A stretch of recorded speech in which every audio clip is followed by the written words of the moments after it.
옛날 아주 먼 옛날에 호랑이가 담배를 피우던 시절보다도 더 오래된 이야기입니다.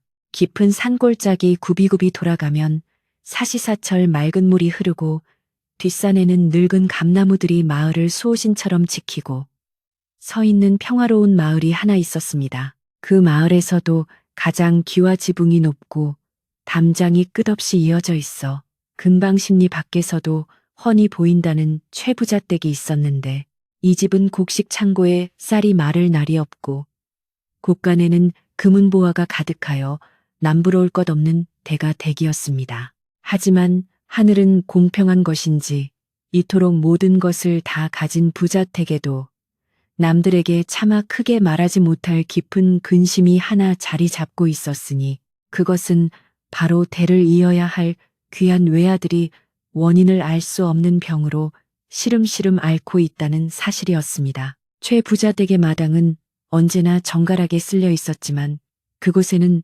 사람들의 활기찬 발자국 소리 대신 무거운 정적만이 감돌고 있었습니다.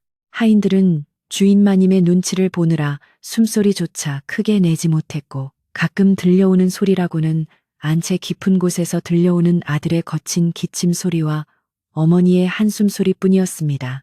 마을 사람들은 담장 너머로 들려오는 그 기침 소리를 들을 때마다 혀를 차며 안타까워했습니다.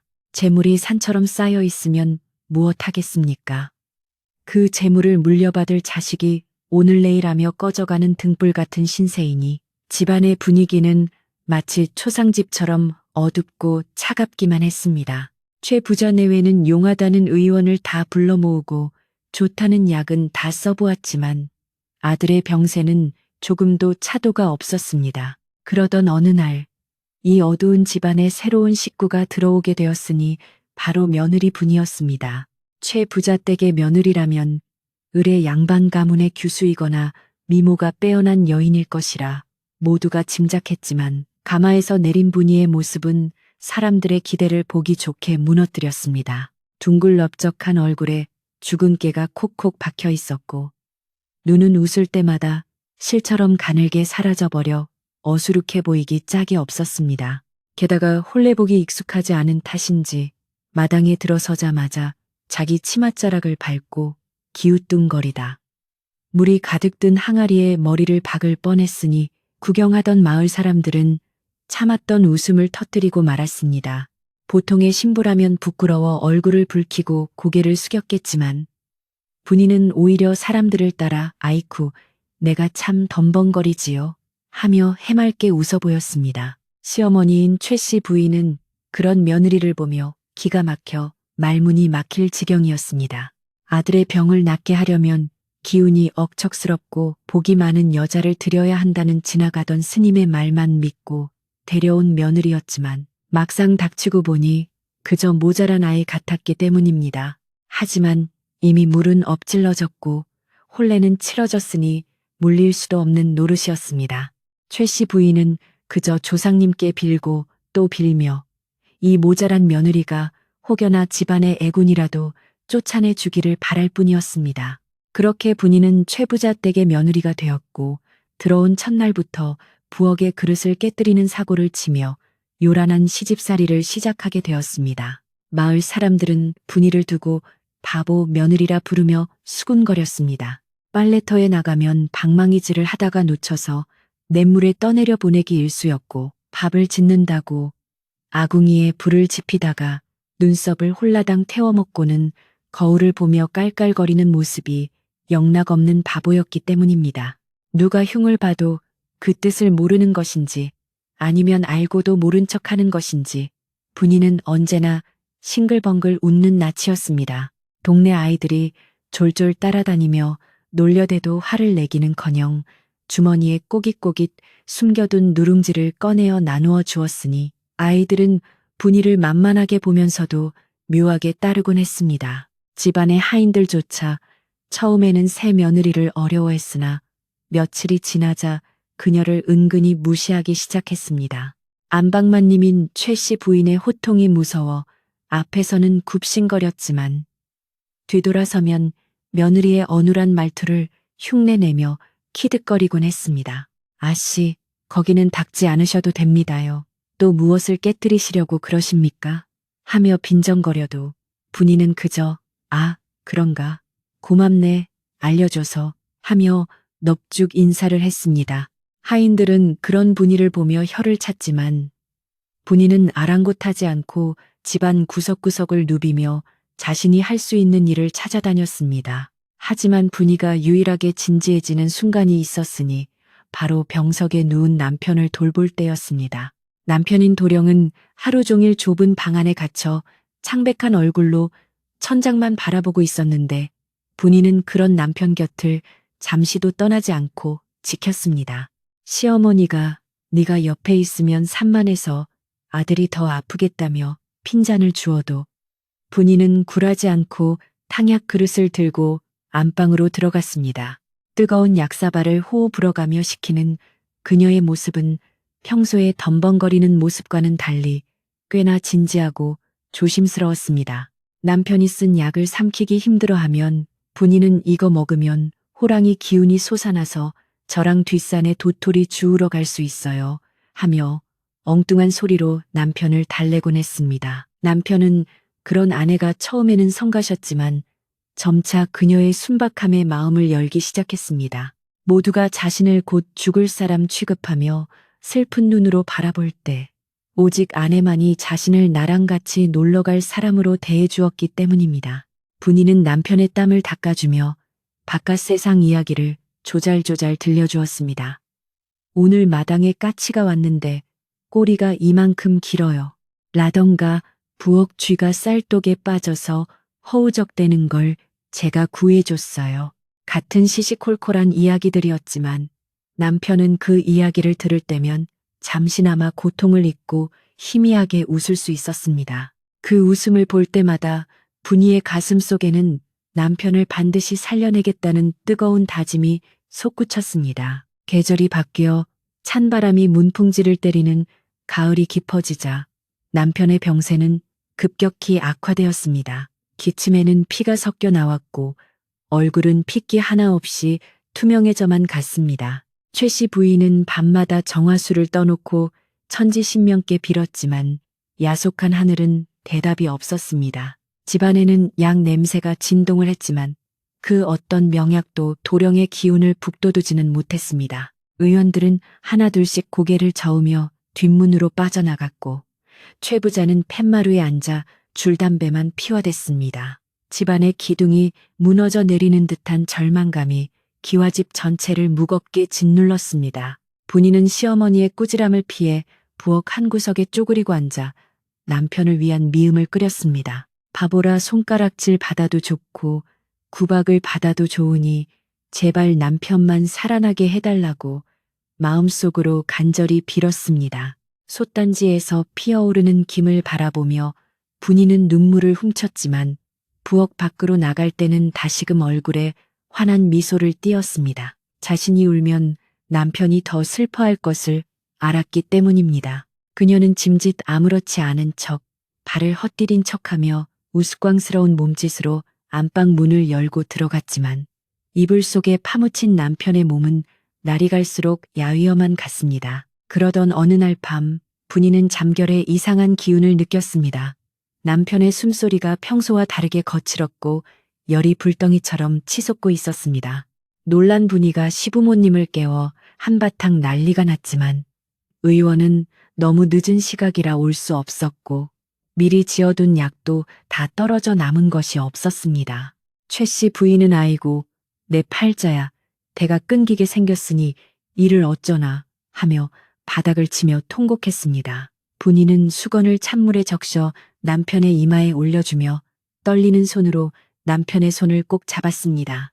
그 손이 너무나 차가워 분이의 가슴이 덜컥 내려앉았습니다. 그날 이후로 집안의 분위기는 완전히 초상집이나 다름없게 되었습니다. 하인들은 이제 대놓고 짐을 싸야 하는 것 아니냐며 수군거렸고 곳간의 쥐들조차 기운을 잃은 듯 조용했습니다. 최 부자는 마지막 지푸라기라도 잡는 심정으로 전국 방방곡곡에 방을 붙였습니다. 누구든지 아들의 병을 고치는 자에게는 집안 재산의 절반을 주겠다는 파격적인 조건이었습니다. 그 소문은 바람을 타고 산 넘고 물 건너 퍼져나갔지만 정작 찾아오는 이는 사기꾼이나 돌팔이 의원들 뿐이었습니다. 희망은 점차 절망으로 바뀌어 가고 있었습니다. 분이는 마당에 쭈그리고 앉아 말라가는 화초를 바라보았습니다.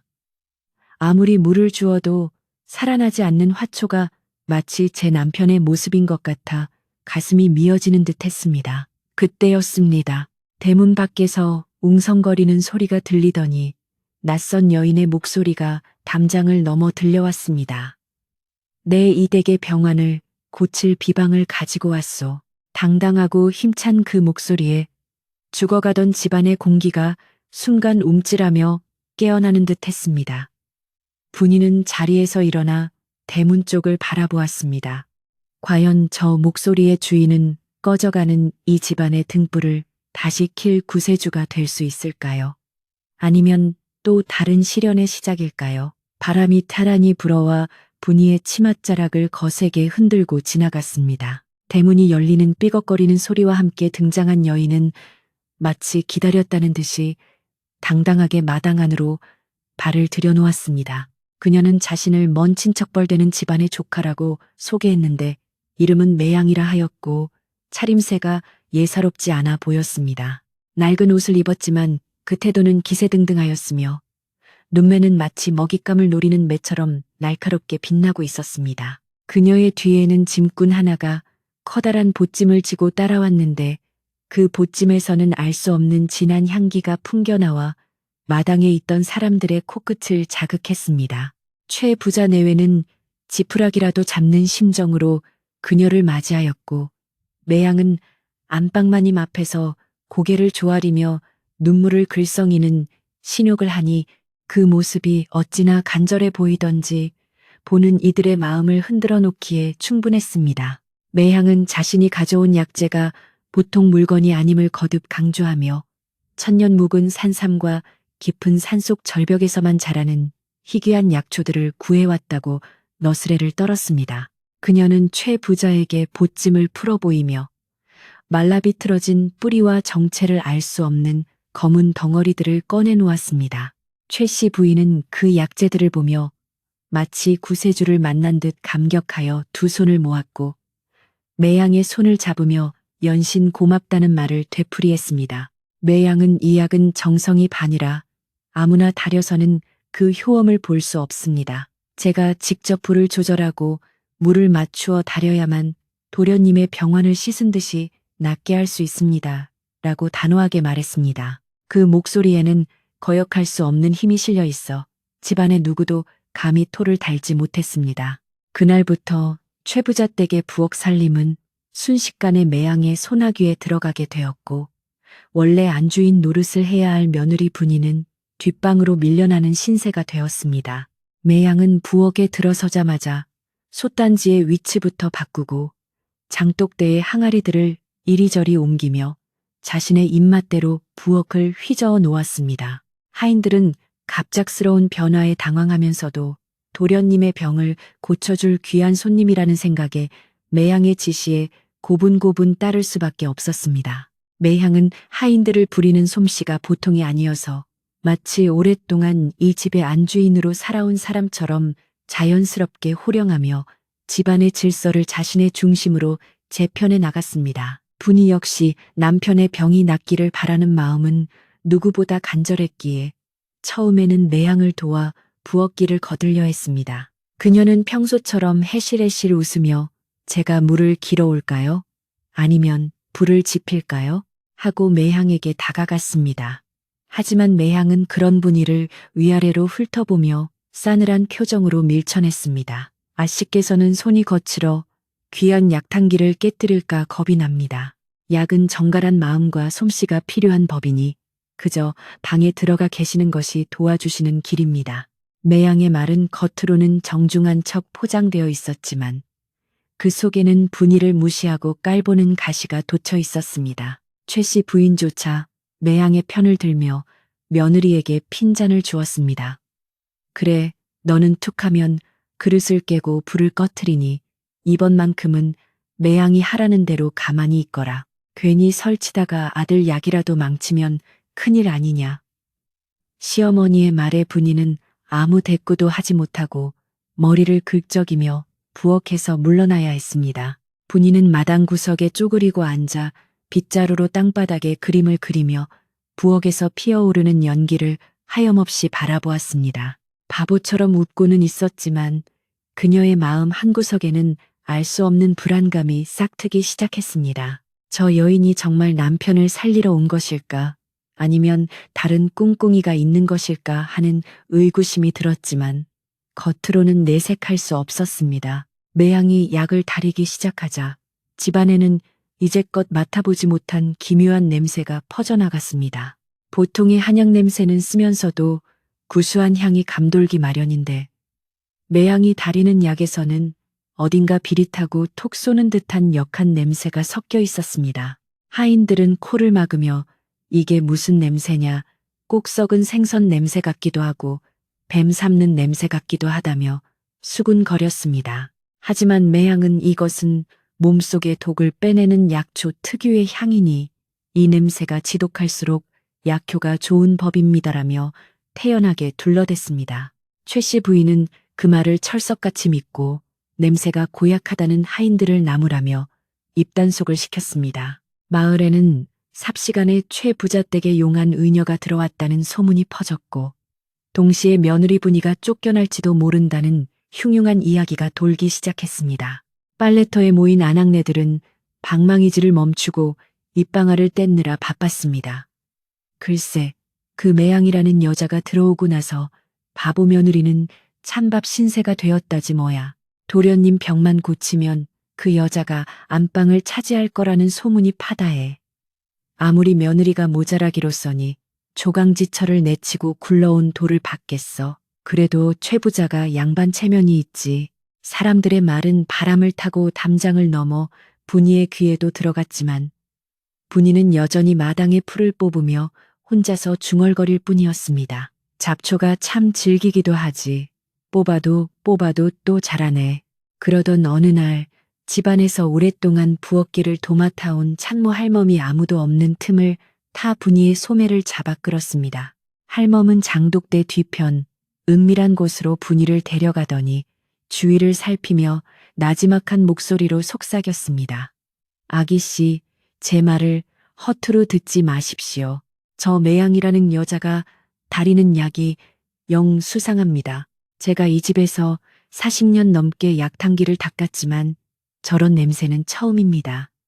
탕약 찌꺼기를 버린 곳에 풀이 누렇게 떠서 죽어있는 걸 제 눈으로 똑똑히 보았습니다. 할멈의 얼굴에는 두려움이 가득했고 거친 손은 파르르 떨리고 있었습니다. 그녀는 이 집안의 안위를 진심으로 걱정하는 몇 안 되는 사람 중 하나였습니다. 분이의 눈빛이 순간 맑게 빛났으나 이내 다시 멍한 표정으로 돌아와 고개를 갸웃거렸습니다. 할멈, 풀이 죽었다고요? 거름이 너무 독해서 그런 거 아닐까요? 약이 좋으면 독도 된다던데. 분이는 짐짓 모르는 척 엉뚱한 소리를 했지만 마음속으로는 할멈의 말을 깊이 새겨듣고 있었습니다. 할멈은 답답하다는 듯 가슴을 치며 아이고, 아기씨, 정신 좀 차리세요. 저 여자가 도련님을 살리는 게 아니라 잡으려는 것일지도 모릅니다. 눈빛을 보셨지 않습니까? 뱀눈을 하고 웃는데 등골이 오싹하다고요. 라며 간곡히 경고했습니다. 분이는 할멈의 손을 가만히 잡아주며 알겠어요, 할멈. 배고프면 저한테 오세요. 누룽지 드릴게 하며 바보처럼 웃어넘겼지만 그 손에는 따뜻한 온기와 함께 단단한 힘이 실려 있었습니다. 그날 밤 매양은 정성스럽게 달인 첫 번째 탕약을 들고 도련님이 누워있는 안방으로 들어갔습니다. 칠흑 같은 약물이 담긴 사발을 받쳐든 매양의 손길은 조심스러웠고 입가에는 자애로운 미소가 걸려 있었습니다. 최 씨 부인과 최 부자는 숨을 죽이며 그 모습을 지켜보았고 분이 역시 문틈으로 방 안의 동정을 살폈습니다. 남편은 힘겹게 몸을 일으켜 약사발을 받아들었는데 약 냄새를 맡자마자 미간을 찌푸리며 고개를 돌렸습니다.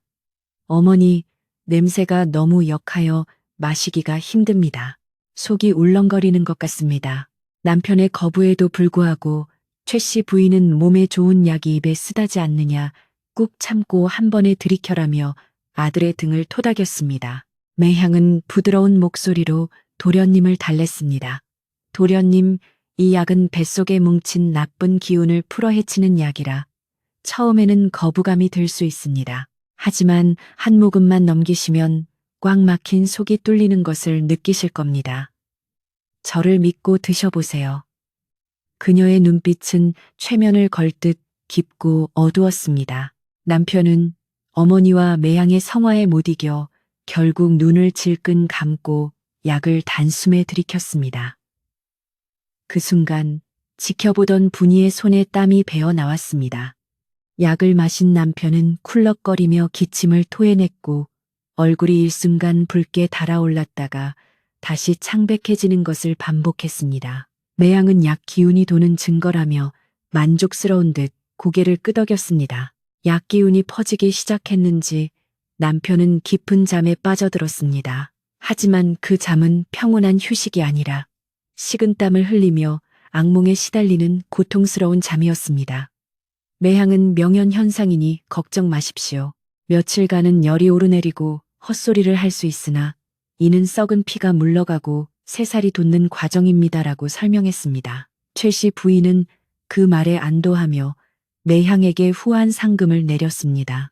분이는 밤새 남편의 방 앞을 서성거리며 잠꼬대처럼 흘러나오는 남편의 신음소리에 귀를 기울였습니다. 그것은 분명 살려달라는 비명과도 같았습니다. 다음 날부터 매양의 위세는 하늘을 찌를 듯 높아졌습니다. 그녀는 이제 아예 안방 아랫목을 차지하고 앉아 집안의 대소사를 관장하기 시작했습니다. 곧간 열쇠마저 매양의 허리춤에 매달리게 되었고 하인들은 쌀 한 톨을 꺼내려 해도 매양의 허락을 받아야 했습니다. 분이에게 돌아오는 식사는 점점 부실해져 꽁보리밥에 된장만 덩그러니 놓인 밥상이 들어오기 일쑤였습니다. 매양은 아씨께서 살이 찌면 둔해져서 도련님 간병에 방해가 되니 소식을 하는 것이 좋습니다라며 비아냥거렸습니다. 분이는 군말 없이 밥을 먹었지만 밥알을 씹는 그녀의 턱에는 전과는 다른 결의가 서려 있었습니다. 분이는 낮에는 마당을 쓸고 닭 모이를 주는 척하며 매양의 일거수일투족을 감시했습니다. 매양은 약을 다리고 난 찌꺼기를 아무도 보지 못하게 뒷산 깊은 곳에 파묻곤 했는데 분이는 그녀가 사라진 뒤 몰래 그곳을 파보았습니다. 흙 속에서는 형체를 알아볼 수 없을 정도로 뭉개진 시커먼 덩어리들이 나왔고 그 주변에는 개미 한 마리 얼씬하지 않았습니다. 흙 냄새를 맡아보니 코를 찌르는 매운 냄새가 났습니다. 분이는 직감적으로 이것이 사람을 살리는 약재가 아님을 확신했습니다. 그녀는 증거를 찾기 위해 그 검은 덩어리 조금을 치맛자락 속에 몰래 숨겨 집으로 돌아왔습니다. 집안에는 점점 어두운 그림자가 짙게 깔리기 시작했습니다. 남편의 병세는 호전되는 듯 보이다가도 밤이 되면 더욱 심해져 이제는 피를 토하는 횟수가 늘어났습니다. 매양은 독이 빠져나오는 마지막 단계라며 더 강한 약을 써야 한다고 주장했습니다. 최 부자는 불안해하면서도 이미 매양에게 모든 것을 의지하고 있었기에 다른 도리가 없었습니다. 분이는 남편의 방문을 열고 들어가려 했지만 매양이 문 앞을 가로막았습니다. 부정한 기운이 닿으면 약효가 떨어집니다. 아씨는 물러가세요. 매양의 눈은 차갑게 빛났고 분이는 입술을 깨물며 뒤로 물러설 수밖에 없었습니다. 그날 밤 분이는 잠을 이루지 못하고 뒤척이다가 부엌 쪽에서 들려오는 달그락거리는 소리에 귀를 쫑긋 세웠습니다. 모두가 잠든 깊은 밤 매양이 홀로 부엌에서 무언가를 하고 있는 것이 분명했습니다. 분이는 고양이처럼 소리 없이 방문을 열고 나가 어둠 속에 몸을 숨긴 채 부엌 쪽으로 살금살금 다가갔습니다. 문풍지 사이로 새어나오는 희미한 불빛 아래 매양이 약탕기에 무언가를 집어넣고 있는 그림자가 보였습니다. 그것은 약재가 아니라 소매 안쪽 깊은 곳에서 꺼낸 하얀 가루였습니다. 가루가 탕약에 섞이자 불꽃이 파랗게 일렁이며 기괴한 소리를 내었습니다. 분이는 숨을 들이켰고 자신의 입을 틀어막아 비명을 삼켰습니다. 이제 모든 것이 분명해졌습니다. 저 여자는 남편을 고치려는 것이 아니라 서서히 죽여서 이 집안을 삼키려는 요물이었습니다. 찬모 할멈의 말이 사실이었던 것입니다. 분이의 가슴 속에서는 뜨거운 분노가 치밀어 올랐지만 지금 당장 뛰쳐나가 소리쳐봤자 아무도 바보 며느리의 말을 믿어주지 않을 것이 뻔했습니다. 증거가 필요했고 결정적인 순간이 필요했습니다. 분이는 떨리는 다리를 진정시키며 다시 어둠 속으로 물러났습니다. 그녀의 눈빛은 더 이상 어리숙한 바보의 것이 아니었습니다. 사랑하는 남편과 이 집을 지키기 위해 분이는 생애 처음으로 가장 영리하고 대담한 계획을 세우기 시작했습니다. 바람이 거세게 불어와 마당의 감나무 가지를 흔들었고 떨어질 듯 말 듯 위태롭게 매달려 있던 감 하나가 툭 하고 바닥으로 떨어졌습니다. 그것은 마치 곧 닥쳐올 폭풍우를 예고하는 신호탄과도 같았습니다. 분이는 주먹을 꽉 쥐고 다짐했습니다. 내 남편은 내가 지킨다.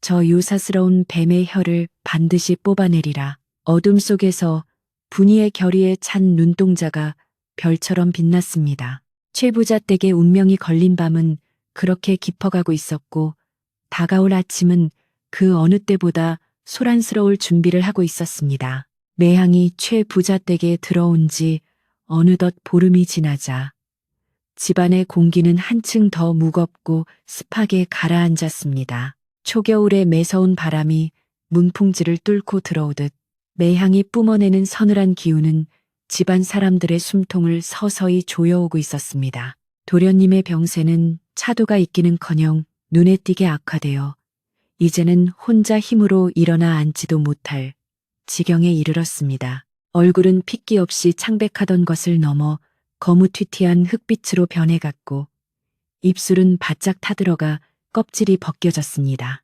밤마다 들려오던 기침 소리는 잦아들었으나 그것은 병이 나아서가 아니라 기침을 할 기운조차 남아있지 않기 때문이라는 것을 분이는 본능적으로 느끼고 있었습니다. 최 씨 부인은 아들의 변해가는 모습에 가슴이 찢어지는 듯했으나 매향의 현란한 말솜씨에 눈과 귀가 가려져 있었습니다. 매향은 걱정하는 시어머니를 향해 마님, 이것은 명현현상 중에서도 가장 독한 토열갈이라는 것입니다. 몸속 깊이 박혀있던 나쁜 피와 독기가 밖으로 빠져나오느라 얼굴이 검어지고 기운이 쇠하는 것이니 지금 멈추면 다 된 밥에 재를 뿌리는 격입니다라고 단호하게 말했습니다. 그녀의 목소리에는 한치의 망설임도 없었고 마치 신내림을 받은 무당처럼 확신에 차 있어 지푸라기라도 잡고 싶은 최 씨 부인은 그 말을 맹목적으로 믿을 수밖에 없었습니다. 분이는 이 끔찍한 상황을 지켜보며 속이 까맣게 타들어갔지만 겉으로는 여전히 실없는 바보 며느리 행세를 계속했습니다. 그녀는 마당 한구석에 쪼그리고 앉아 매양이 약탕기를 씻어버린 하수구 근처를 유심히 관찰했습니다. 며칠 전만 해도 파릇파릇했던 질경이 풀들이 매향이 버린 검은 물을 뒤집어 쓴 뒤로는 마치 불에 그을린 것처럼 누렇게 말라 죽어 있었습니다. 심지어 그 주변을 지나가던 개미떼조차 죽어 낮아 빠져 있는 것을 보고 분이는 등골이 오싹해짐을 느꼈습니다. 이것은 사람을 살리는 약이 아니라 살아있는 모든 것을 죽이는 맹독임이 틀림없었습니다. 분이는 확실한 물증을 잡기 위해 더욱 대담해지기로 마음먹었습니다. 그녀는 부엌에서 설거지하다가 실수인 척 그릇을 깨뜨리고 아이쿠 내 정신 좀 봐 하며 요란을 떨었습니다. 그러면서 슬쩍 매양이 아끼는 약재 주머니 근처로 다가가 냄새를 맡아보았습니다. 그 주머니에서는 톡 쏘는 듯한 아린 향과 함께 깊은 산속 습한 곳에서 자라는 독초 특유의 비릿한 냄새가 섞여났습니다. 분이가 어릴 적 친정 아버지를 따라 산에 약초를 캐러 다닐 때 아버지가 이 푸른 잎만 스쳐도 살이 썩으니 절대 만지지 말라고 했던 그 독초의 냄새와 똑같았습니다.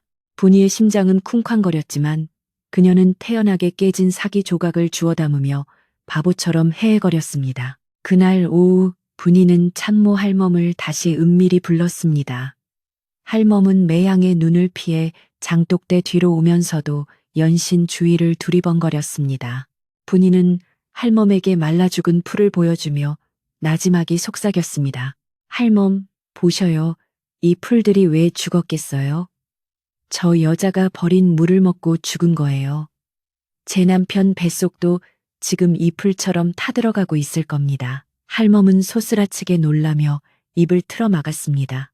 아기씨, 어찌하면 좋습니까? 저 독한 년이 우리 도련님을 생으로 잡고 있구만요. 당장 마님께 고합시다. 할멈의 눈에 눈물이 고였지만 분이는 고개를 저었습니다. 지금 말해봤자 미친 사람 취급만 받을 거예요.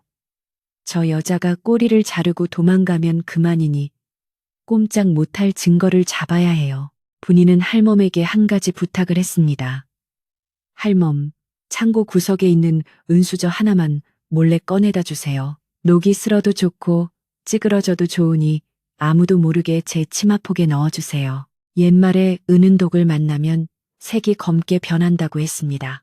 분이는 그 은수저로 매양의 약이 독약이라는 것을 만천하에 증명해 보일 작정이었습니다. 할멈은 고개를 끄덕이며 비장한 표정으로 부엌으로 돌아갔고 잠시 후 분이의 손에는 낡고 빛바랜 은수저 하나가 쥐어졌습니다.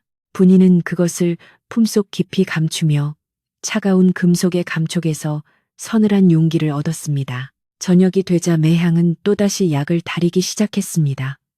붉은 불꽃이 약탕기를 핥으며 타오르자 부엌 안은 매캐한 연기와 역한 냄새로 가득 찼습니다. 매양은 부채질하며 중얼거렸습니다. 이제 곧 끝이다. 이 약만 다 쓰면 이 집 재산은 다 내 것이야. 그녀의 혼잣말은 끓는 물소리에 묻혀 다른 사람들에게는 들리지 않았지만 문 밖에서 숨을 죽이고 있던 분이의 귀에는 천둥 소리처럼 똑똑히 박혔습니다. 분이는 주먹을 꽉 쥐어 손톱이 살을 파고들었지만 아픔조차 느껴지지 않았습니다. 밤이 깊어지자 분이는 남편이 있는 안방 문을 살며시 열었습니다. 매양과 시부모님이 모두 잠든 틈을 타 남편의 상태를 확인하고 싶었기 때문입니다. 희미한 호롱불 아래 드러난 남편의 얼굴은 처참했습니다. 숨을 쉴 때마다 가슴에서 그르렁거리는 소리가 났고 식은땀이 이마를 적시고 있었습니다. 분이는 남편의 손을 잡고 속삭였습니다. 서방님, 조금만 참으세요. 제가 꼭 살려드릴게요. 저 여자가 주는 약, 내일은 절대 드시면 안 돼요. 의식이 흐릿한 남편은 분이의 목소리를 알아들은 듯 잡은 손에 힘을 주며 눈물을 한 방울 흘렸습니다. 그 눈물은 분이의 가슴에 떨어져 뜨거운 불덩이가 되었습니다. 다음 날 아침, 매양은 아침부터 부산을 떨었습니다. 그녀는 오늘이야말로 도련님의 병을 뿌리 뽑을 마지막 처방을 내리는 날이라고 선언했습니다. 오늘 다리는 약은 천년 묵은 진해와 비상을 섞어 만든 비방 중의 비방이니 이 한 사발만 드시면 도련님은 자리를 털고 일어나실 것입니다. 최부자 내외는 그 말에 감격하여 눈물을 흘리며 집안의 모든 하인에게 목욕 재개하고 정성을 모으라고 지시했습니다. 집안은 마치 큰 제사를 지내는 날처럼 엄숙하고 긴장된 분위기에 휩싸였습니다. 분이는 이 마지막 처방이 곧 남편의 목숨을 끊을 마지막 독약임을 직감했습니다. 더 이상 지체할 시간이 없었습니다. 그녀는 부엌으로 들어가 매양의 곁을 맴돌며 기회를 엿보았습니다. 매양은 신경이 날카로워져 분이에게 소리쳤습니다. 에이, 재수없게. 바보가 왜 자꾸 알짱거려? 저리 가서 장작이나 패. 매양이 부지깽이로 위협했지만 분이는 희죽거리며 물러서지 않았습니다. 아이고, 무서워라. 불이 너무 좋아서 불장난 좀 하려고 그랬지요. 분이는 일부러 약탕기 옆에 있던 물바가지를 건드려 물을 쏟았고 그 틈에 소매 속에 숨겨둔 은수저 끝을 탕약이 튀어오른 자국에 살짝 문질렀습니다. 순간 은수저 끝이 닿은 부분이 칠흑같이 검게 변했습니다. 독이 얼마나 강한지 은수저가 닿자마자 색이 변하는 것을 보고 분이는 소름이 끼쳤습니다. 이제 확실한 증거가 생겼습니다. 하지만 이것만으로는 부족했습니다. 매양이 은이 낡아서 그렇다고 우기면 그만일 테니까요. 분이는 사람들이 모두 보는 앞에서 이 약의 정체를 밝혀야만 했습니다. 그래야 시부모님이 믿을 것이고 그래야 남편을 살릴 수 있었습니다. 분이는 검게 변한 은수저를 다시 품에 넣고 결정적인 순간을 위해 숨을 골랐습니다. 점심 무렵이 되자 매양은 검붉은 빛깔의 탕약을 사발에 가득 담아 들고 나왔습니다. 그 약에서는 썩은 내와 향내가 뒤섞인 기이한 냄새가 났고 탕약 위로는 푸르스름한 김이 피어올랐습니다. 최 부자 내외와 하인들이 모두 마루에 모여 그 모습을 지켜보았습니다. 매양은 비장한 표정으로 탕약 그릇을 받쳐 들고 안방으로 향했습니다. 마치 개선장군이 입성하는 듯한 거만한 발걸음이었습니다. 분이는 그 뒤를 따르며 물그릇을 든 채 호시탐탐 기회를 노렸습니다. 분이는 마음속으로 셋을 세었습니다. 하나, 둘, 셋. 매양이 안방 문지방을 넘으려는 찰나 분이는 아이고 내 발이야 하고 소리치며 일부러 제 발에 걸려 넘어지는 척했습니다. 그녀의 몸이 앞으로 쏠리면서 들고 있던 물그릇의 물이 매양의 치마차락을 적셨고 당황한 매양이 몸을 휘청거렸습니다. 하지만 매양은 중심을 잘 잡는 편이라 약사발을 쏟지는 않았습니다. 오히려 매양은 도끼 어린 눈으로 분이를 노려보며 소리쳤습니다. 이 천하의 멍청한 년이 감히 어디라고 여기가. 매양의 고함에 최씨 부인도 달려나와 분이의 등짝을 내리쳤습니다. 내년이 기어이 사단을 내는구나. 썩 물러가지 못해 분이는 바닥에 엎드린 채 서럽게 우는 신욕을 했지만 그녀의 눈은 매양의 손에 들린 약사발에 고정되어 있었습니다. 실패했습니다. 약사발을 깨뜨려 그 독성을 보여주려 했으나 매양의 반사신경이 빨랐습니다. 이제 남은 기회는 약을 남편의 입에 가져가기 직전뿐이었습니다. 분이는 눈물을 훔치며 일어났습니다. 죄송해요. 죄송해요. 제가 너무 기뻐서 그만. 분이는 바보 같은 말투로 사과하며 다시금 기회를 엿보기 위해 안방으로 따라 들어갔습니다. 방 안에는 죽음의 그림자가 짙게 드리워져 있었습니다. 남편은 겨우 눈을 뜨고 어머니와 매양을 바라보았습니다. 매양은 젖은 치마를 털어내며 짐짓 온화한 표정을 지었습니다. 도련님, 놀라지 마세요. 액됨을 한샘 치지요. 자, 이 약을 드시면 모든 고통이 끝납니다. 그녀의 말은 사실이었습니다. 이 약을 먹으면 고통도 목숨도 끝날 테니까요. 매양이 숟가락으로 탕약을 떠서 남편의 입가로 가져갔습니다. 검은 액체가 숟가락 끝에서 찰랑거렸습니다. 그때 분이가 소리쳤습니다. 잠깐만요. 약이 너무 뜨거워 보여요.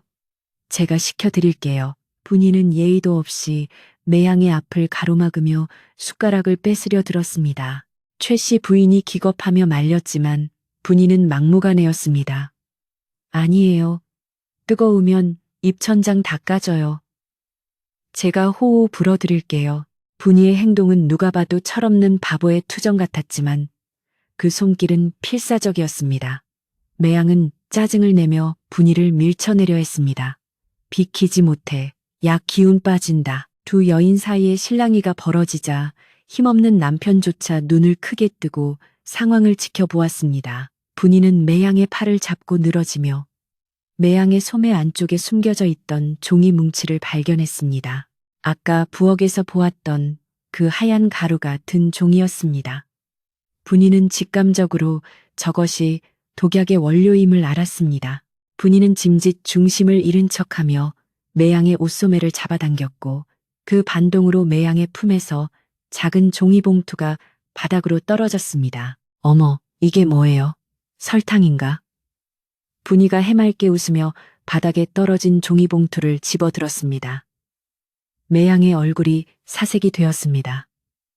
이리 내놔. 건드리지 마. 매양이 비명을 지르며 분이에게 달려들었습니다. 평소에 점잖던 모습은 온데간데 없고 악귀 같은 형상으로 변해버린 매양의 모습에 방 안에 있던 최 부자 내외는 깜짝 놀랐습니다. 분이는 재빠르게 뒤로 물러나며 봉투를 열었습니다.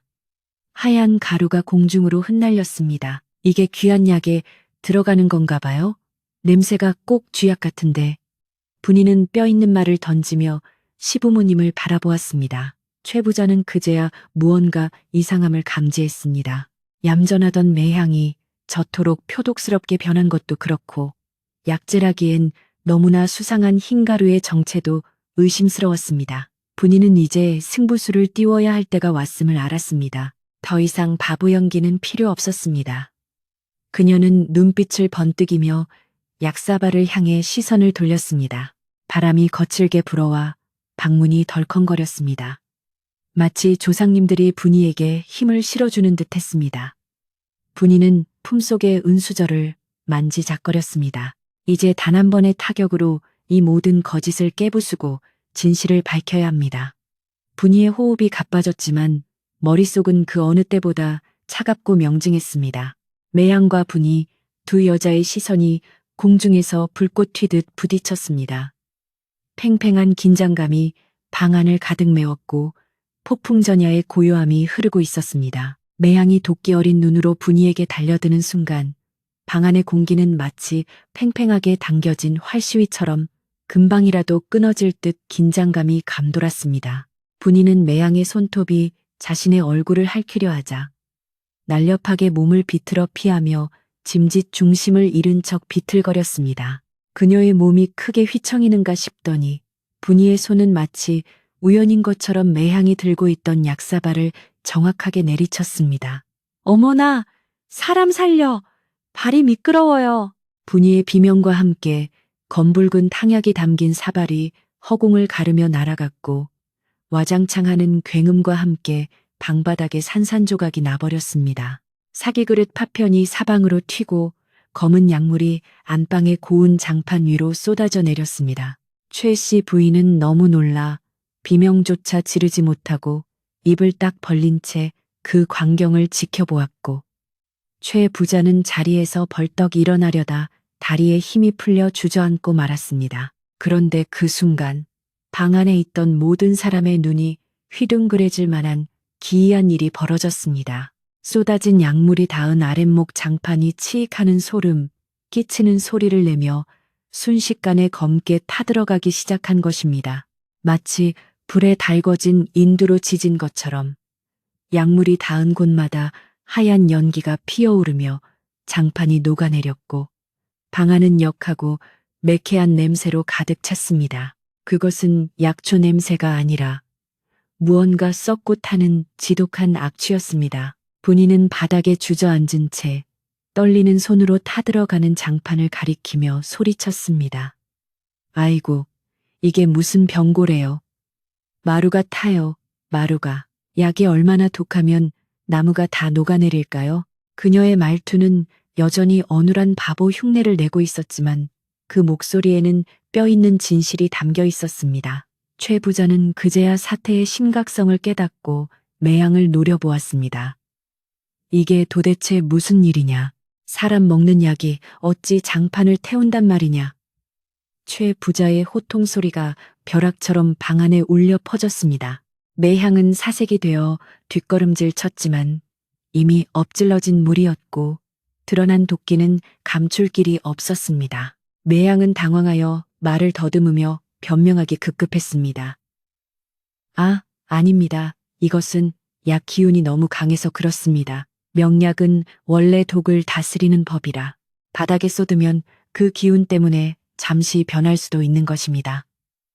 하지만 그녀의 목소리는 파르르 떨리고 있었고 눈동자는 불안하게 흔들리고 있었습니다. 누가 보아도 거짓말을 꾸며대는 사람의 모습이었습니다. 그때 병석에 누워있던 남편이 힘겹게 몸을 일으켜 세우며 매양을 향해 손가락질했습니다. 그만하시오. 내 뱃속이 저 장판처럼 타들어가고 있었던 것이오. 당신이 주는 약을 먹을 때마다 창자가 끊어지는 듯 아팠소.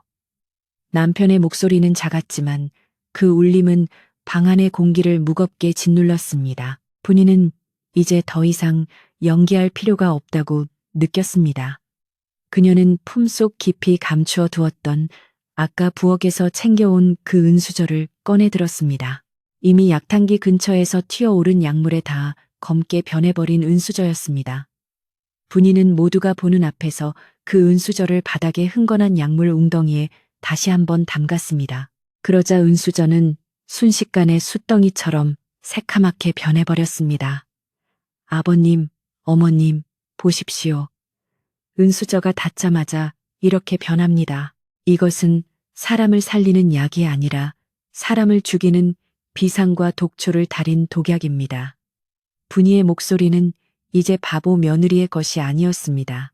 또렷하고 단호한 집안을 지키려는 며느리의 기백이 서려 있었습니다. 최 씨 부인은 그 참혹한 광경에 가슴을 치며 통곡했습니다. 아이고, 내가 눈이 멀었지. 내 아들을 내 손으로 죽일 뻔했구나. 저 요물 같은 것을 집안에 들이고 귀한 약이라 믿었으니 이를 어찌하면 좋으냐. 어머니의 절규의 매향은 얼굴이 하얗게 질려 문 쪽으로 슬금슬금 도망치려 했습니다. 하지만 분이가 재빨리 일어나 문을 가로막고 섰습니다. 평소에는 둔하고 느려 터진 줄만 알았던 며느리가 지금은 마치 성난 호랑이처럼 매서운 눈빛으로 매향을 압도하고 있었습니다. 어디를 가시려고요? 이 집안을 쑥대밭으로 만들어 놓고 그냥 가시려고요? 분이는 매향이 떨어뜨렸던 종이봉투를 집어들어 최 부자 앞에 내밀었습니다. 이것을 보십시오. 아까 이 여자가 소매춤에 숨기고 있다가 들킨 것입니다. 냄새를 맡아보시면 알 것입니다. 이것은 약재가 아니라 쥐를 잡을 때 쓰는 독입니다. 최 부자가 떨리는 손으로 봉투를 받아 냄새를 맡아보고는 얼굴이 불그락푸르락하며 격분했습니다. 내 인연, 감히 우리 집안을 멸문시키려 작정을 했구나.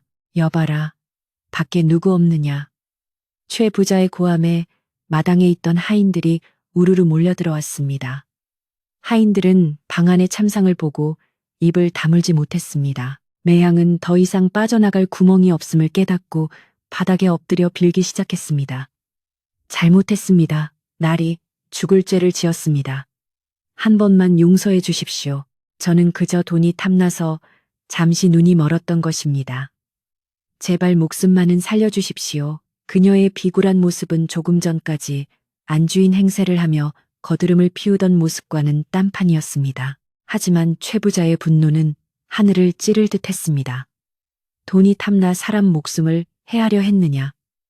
내 죄는 능지처참을 해도 모자랄 판이다. 당장 인연을 멍석에 말아 관하로 넘겨라.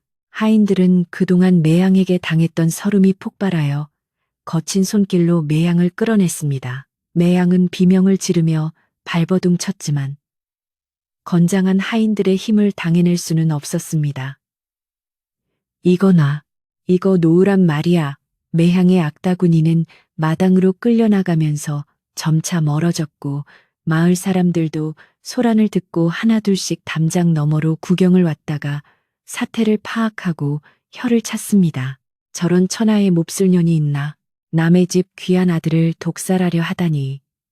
마을 사람들의 비난과 손가락질 속에 매양은 처참한 몰골로 최 부자 댁 대문 밖으로 내동댕이 쳐졌습니다. 집안에서 매양이 사라지자 마치 먹구름이 걷히고 해가 비치는 것처럼 집안의 공기가 달라졌습니다.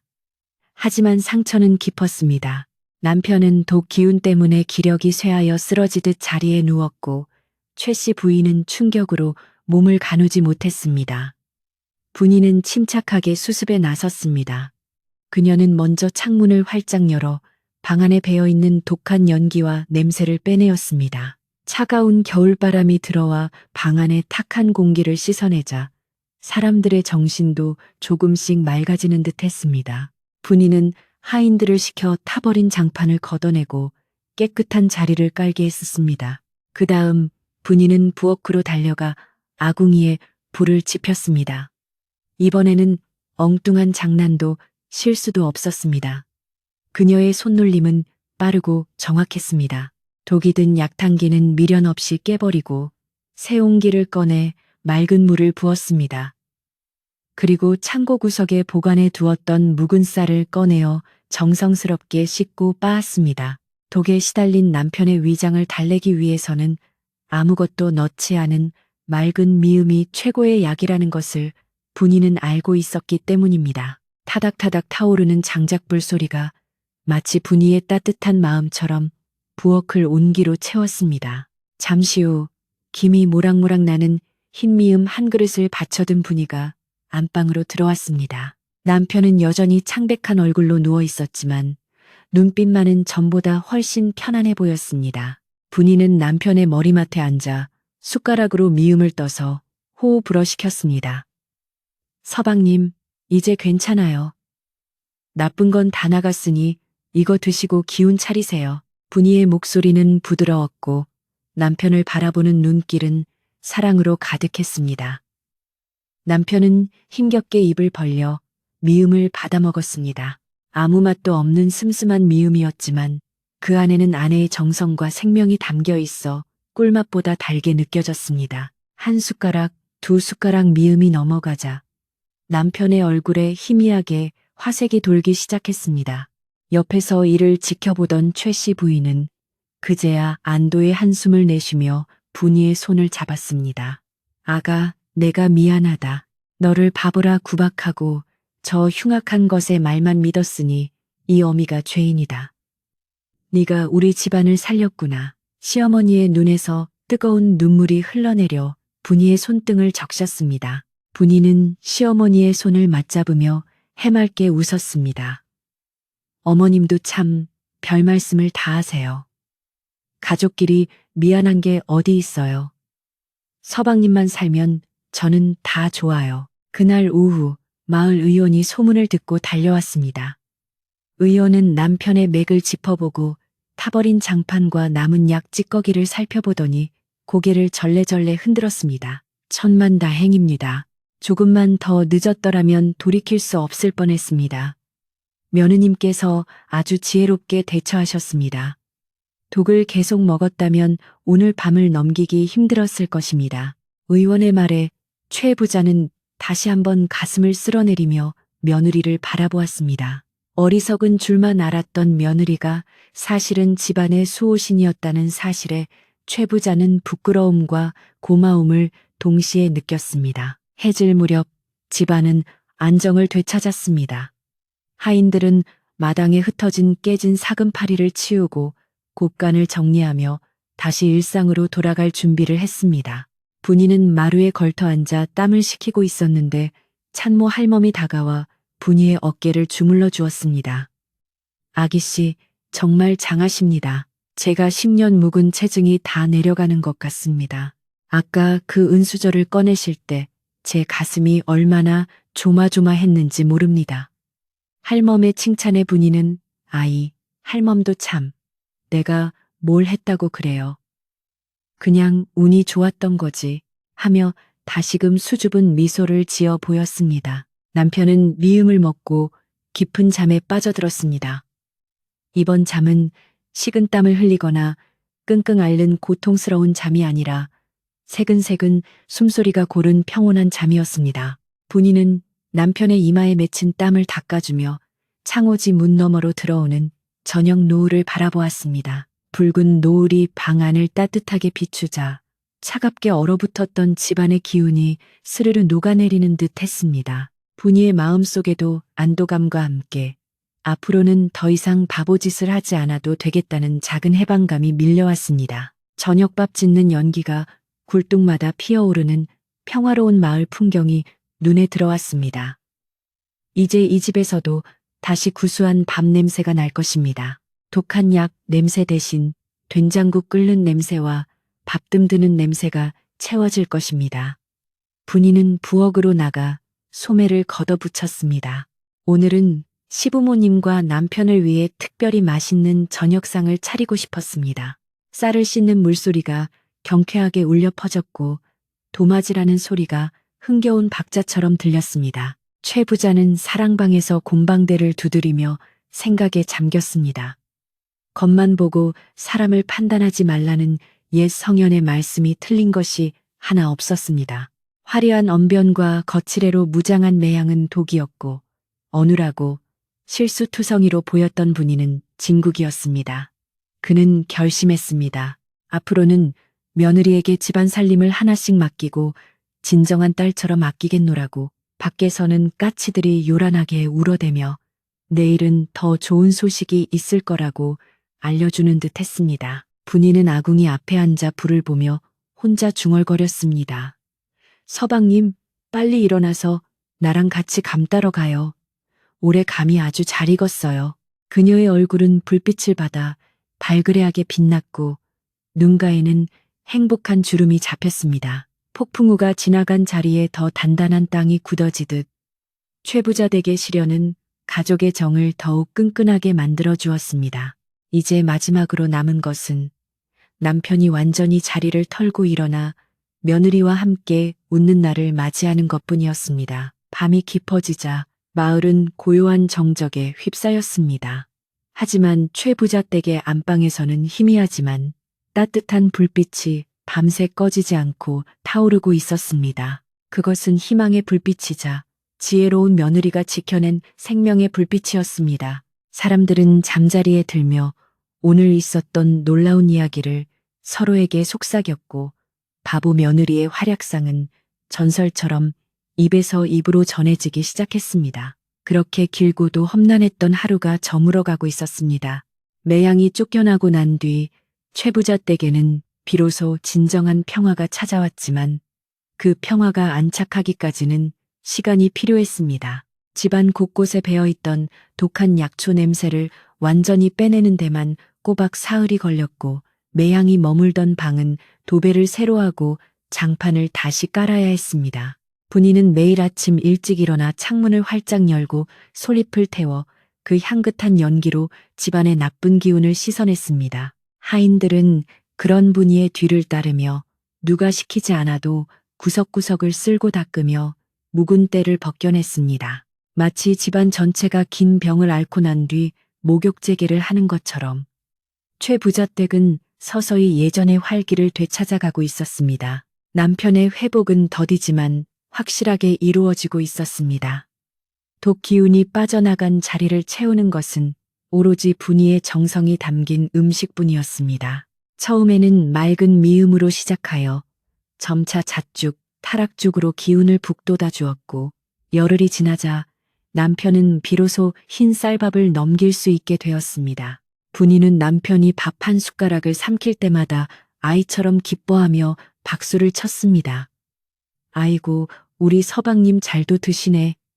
이제 곧 일어나서 씨름도 하시겠어요. 분이의 칭찬에 남편은 쑥스러운 듯 웃었지만 그 웃음에는 전과 달리 생기가 돌았습니다. 창백했던 볼에는 다시 발그레한 혈색이 피어올랐고 매타던 눈동자는 다시 총기를 되찾았습니다. 보름이 지나자 마을 의원이 다시 왕진을 왔습니다.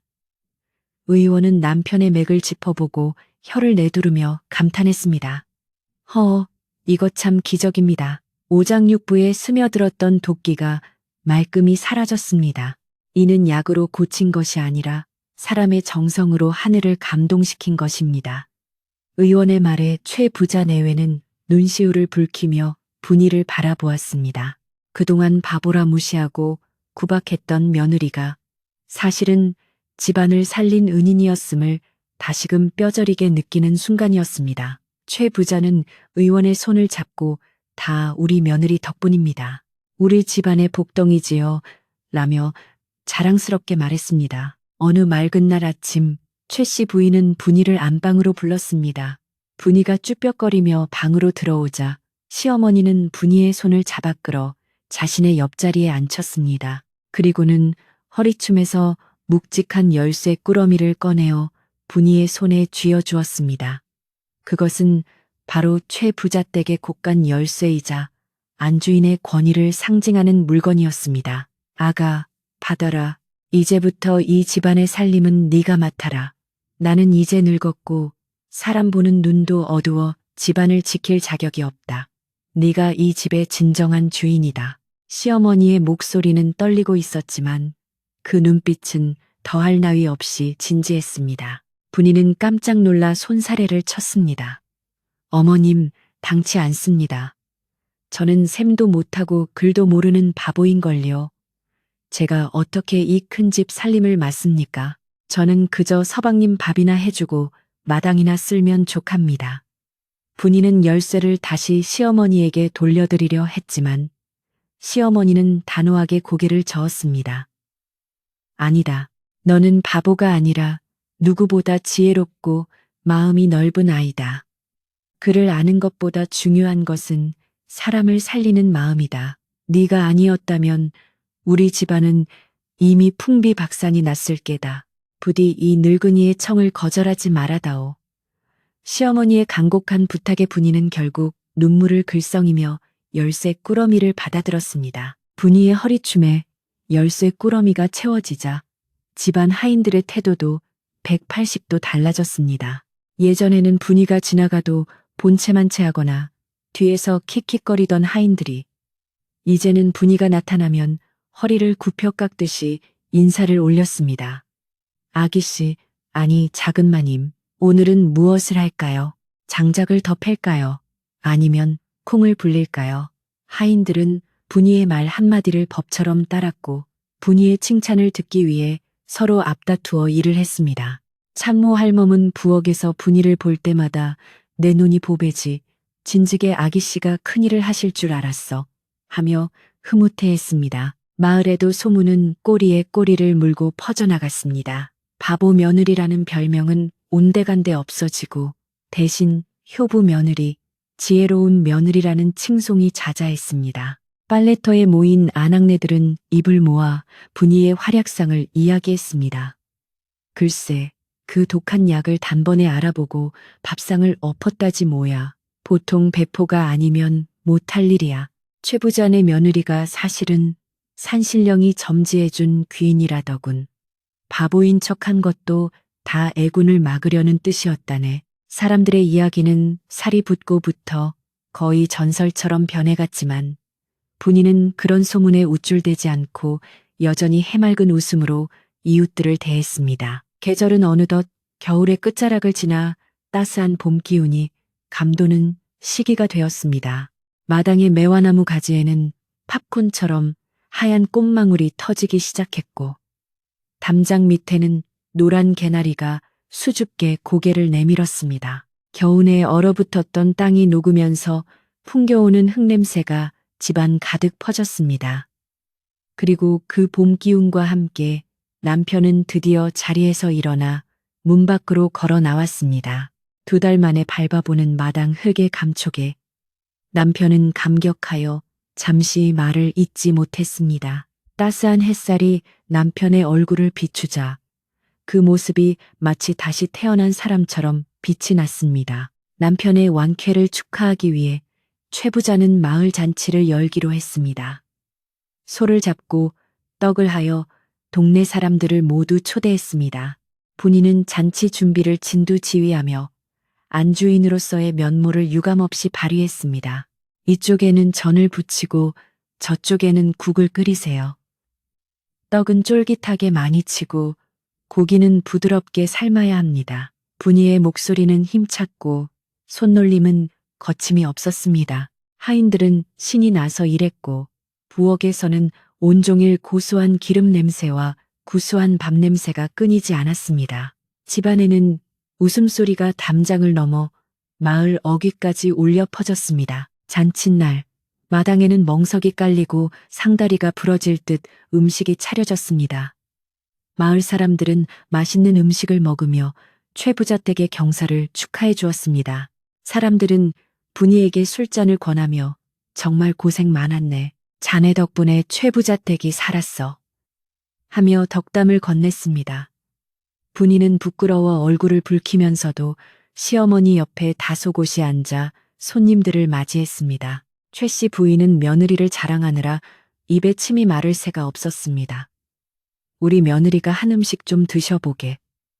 손맛이 어찌나 야무진지 꿀맛이 따로 없다네. 저녁이 되어 손님들이 모두 돌아가고 집안 식구들만의 오붓한 저녁 식사가 시작되었습니다. 분이는 남편이 좋아하는 갈비찜과 잡채, 그리고 맑은 조개탕을 정성스럽게 끓여 상을 차렸습니다. 김이 모락모락 나는 하얀 쌀밥 위에 남편은 고기 한 점을 집어 분이의 숟가락에 올려주었습니다. 부인, 그동안 나를 살리느라 고생이 많았소. 내 평생 이 은혜는 잊지 않으리다. 당신은 나의 생명의 은인이고 내 인생의 동반자여. 남편의 따뜻한 고백에 분이는 목이 메어 숟가락을 들지 못했습니다. 그저 서방님, 건강하게 일어나 주신 것만으로도 저는 감사합니다. 라고 말하며 눈물을 훔쳤습니다. 최 부자는 허어 웃으며 술잔을 기울였습니다. 자, 오늘은 기분 좋은 날이니 울지들 마라.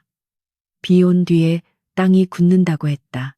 우리 가족이 겪은 시련은 앞으로 더 단단하게 살아가라는 하늘의 뜻일 게다. 이제 우리 집안에는 웃을 일만 남았다. 아버지의 말씀에 모두가 고개를 끄덕이며 웃었습니다. 밥상 머리에는 따뜻한 정이 오고 갔고 촛불은 흔들림 없이 밝게 타오르고 있었습니다. 그날 밤의 저녁상은 그 어떤 진수성찬보다도 배부르고 따뜻했습니다. 식사를 마친 후 분이와 남편은 햇마루에 나란히 걸터 앉았습니다.